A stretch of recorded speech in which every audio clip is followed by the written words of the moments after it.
CCD, Crime Control Department. बेवा कर दी है, मेरे घर में कोई फर्क नहीं रहा। ये मरियम नवाज ने कौन सी CCD ये पंजाब पुलिस का एक नया स्पेशल विंग है जो कि 2025 में ऑर्गेनाइज्ड क्राइम के खिलाफ लॉन्च हुआ। Street crimes, kidnapping and extortion, drug trafficking और इस तरह के ऑर्गेनाइज्ड क्राइम्स को रोकने के लिए, राइट? लेकिन इस डिपार्टमेंट के अंदर कुछ ऐसा भी हो रहा है जो कि शायद आम पाकिस्तानी को पूरी तरह से मालूम ही नहीं। नवंबर 2025 भावलपुर में जुबैदा बीबी के घर पर रेड हुई, जहां उसके 8 मेल रिलेटिव्स को उठाया गया और सिर्फ 24 घंटों के अंदर अंदर उसके 3 बेटों और 2 दामादों को अलग अलग डिस्ट्रिक्ट्स में पुलिस एनकाउंटर्स में मौत रिपोर्ट कर दी गई।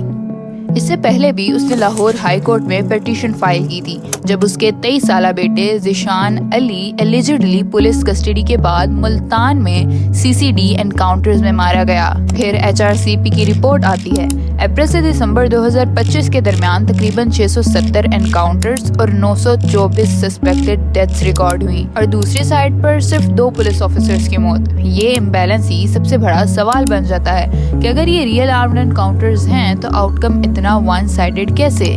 लेकिन यहाँ से एक और बात समझना जरूरी है। पाकिस्तान में एनकाउंटर कल्चर कोई नई चीज नहीं। 1990 से कराची और पंजाब में कुछ पुलिस ऑफिसर्स एनकाउंटर स्पेशलिस्ट के नाम से मशहूर होते रहे।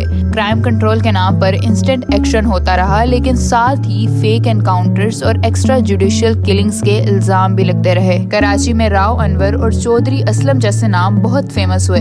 फिर नकीबुल्लाह महसूद का केस सामने आया, जिसने पूरे मुल्क में एक बार फिर ये सवाल खड़ा कर दिया कि क्या हर एनकाउंटर वाकई में हकीकी होता है। लेकिन आज CCD को लेकर भी डिबेट वही पुरानी जगह खड़ी है। एक तरफ पब्लिक का हिस्सा CCD को सपोर्ट करता है, उनके नजदीक स्ट्रीट क्राइम में कमी आई है, गैंग्स ब्रेक हुए हैं और स्टेट ने कंट्रोल वापस लिया है। दूसरी तरफ वो लोग आते हैं जो कहते हैं कि क्विक जस्टिस असल जस्टिस का रिप्लेसमेंट नहीं हो सकता और कोर्ट सिस्टम को बाईपास किया जा रहा है। गवर्नमेंट का स्टांस ये भी है कि CCD की ऑपरेशन से क्राइम रेट रिड्यूस हुआ है, लेकिन HRCP और ह्यूमन राइट ऑब्जर्वर्स ये पॉइंट रेज करते हैं कि पाकिस्तान के क्रिमिनल जस्टिस सिस्टम में मैजिस्ट्रियल इंक्वायरीज और लीगल सेफगार्ड्स ऑलरेडी एग्जिस्ट करते हैं। प्रॉब्लम लॉ का नहीं, उसकी कंसिस्टेंट इम्प्लीमेंटेशन का है। और यहीं पर सवाल रह जाता है कि क्या ये सिस्टम क्राइम को खत्म कर रहा है या सिर्फ उसे एक नए तरीके से मैनेज कर रहा है।